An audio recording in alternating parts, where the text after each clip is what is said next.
once was a boy, and his name was Jack, and his mother said to Jack, said she, now go to the butcher and sell him the cow, and bring the money to me. He traded the cow for a bag of beans, and the moment it was done, he knew 'twas a foolish thing, a very foolish thing, a foolish thing to do.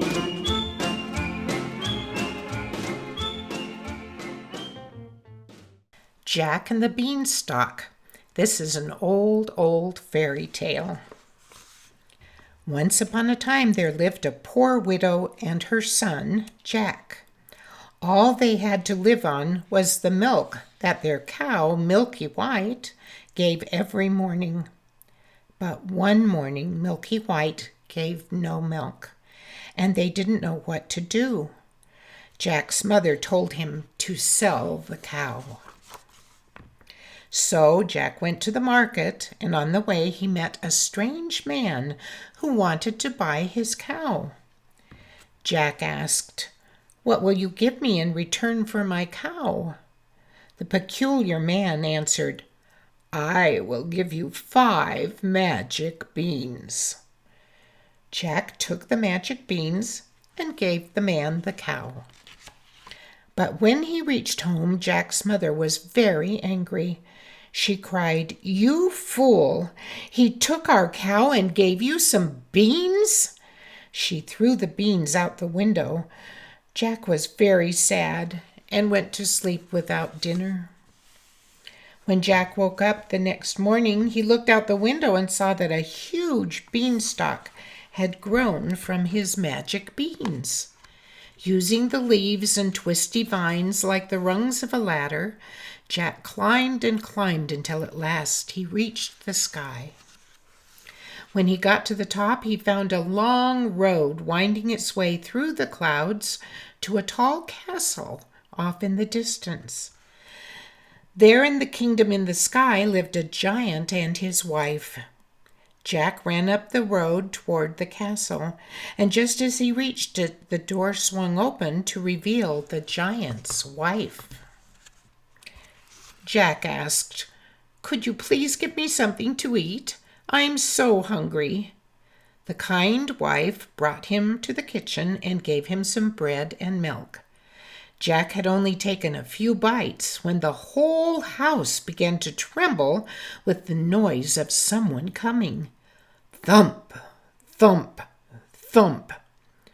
Then he saw the giant. The giant was very big and looked very fearsome. Jack was terrified, and the wife hid him in a pot just as the giant came inside. The giant cried, "Fee, fi, fo, fum! I smell the blood of a little boy. Be he alive or be he dead, I'll grind his bones to make my bread." The wife replied, "There is no boy in here." So the giant ate his food and then went to his room. He took out his sacks of gold coins, counted them, and put them aside. Then he went to sleep. In the night, Jack crept out of his hiding place, took 1 sack of gold coins, and climbed down the beanstalk. At home, he gave the coins to his mother. His mother was very happy. The very next day, Jack climbed the beanstalk and went to the giant's house again. Once again, Jack asked the giant's wife for food. But while he was eating, the giant returned. Thump, thump, thump.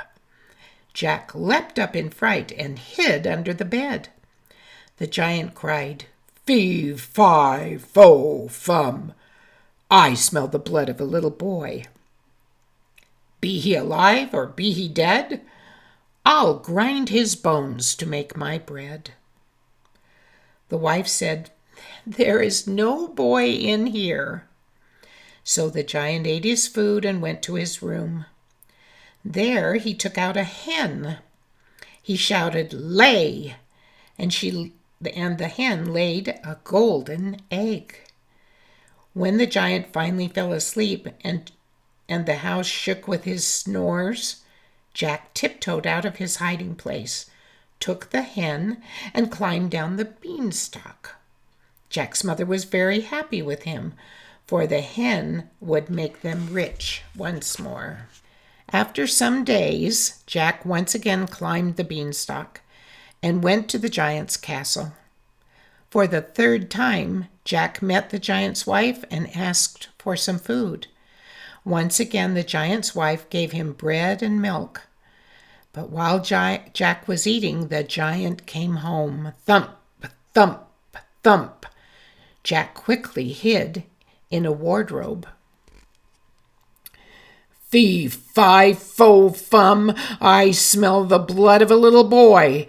Be he alive or be he dead, I'll grind his bones to make my bread, cried the giant. Don't be silly, there's no boy in here, said his wife. So the giant ate his food and went to his room. The giant took out a magical harp that could play beautiful songs. He shouted, "Sing!" and the harp began to play and lulled the giant to sleep. While the giant slept, Jack snuck out of the wardrobe and grabbed the harp. Suddenly the magic harp cried, "Help, master! A boy is stealing me!" The giant woke up and saw Jack with the harp. With a tremendous roar, he sprang from his bed and reached the door in 2 strides. But Jack was too fast for him. He raced like lightning down the beanstalk and reached home. As luck would have it, Jack's mother was outside chopping wood. "Mother, mother," he cried, "make haste and give me the axe." His mother ran to him with the hatchet in her hand, and Jack cut through the beanstalk in one tremendous blow. It fell to the ground with a terrible crash. The outraged giant gave a mighty bellow, but he could not reach the ground. Jack and his mother lived happily ever after. The end. And that's the legend of how young Jack climbed up